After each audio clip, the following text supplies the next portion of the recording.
Okay, so this is my online video for student reflection.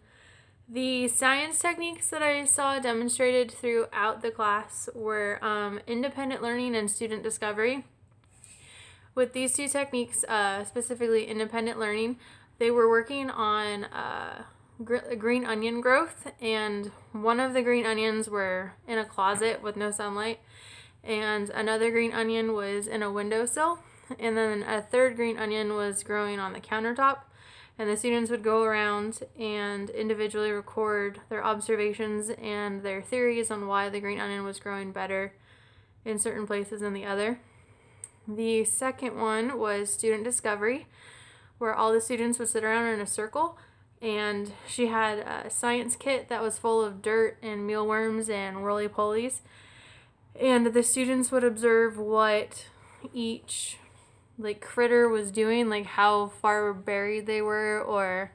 what kind of food were the mealworms eating versus what the roly-polies were eating, and things like that. Oh, I'm sorry, I forgot to mention this was a first grade ELL and special education inclusion classroom, so there were many different learning styles incorporated throughout every activity. I did think that these two learning styles for this specific type of class were very effective because the students either got to work independently and develop their own writing and observational skills, or for the times when some specific students needed more guided activities and they could really use the collaborative learning and student support to generate knowledge and theories about different habitats and creature behaviors. And also, during the course of the observation, one of the interesting things I saw that my teacher would do is she would have up on the board like a 4-step process for drawing and filling out like pumpkin seeds. So the first step, everyone would come to the board and she would read the instructions and the information about it, and then the students would go back to their desk and draw out the first step, and then they would go sit on the carpet when they were done, but they would have to be waiting for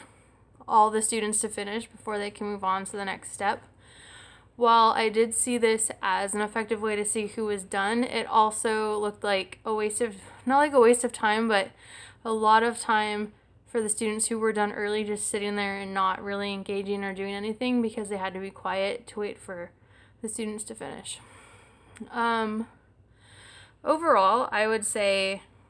my field experience was really great. I loved my teacher, and her classroom management skills were kind of awe-inspiring, and how she had very specific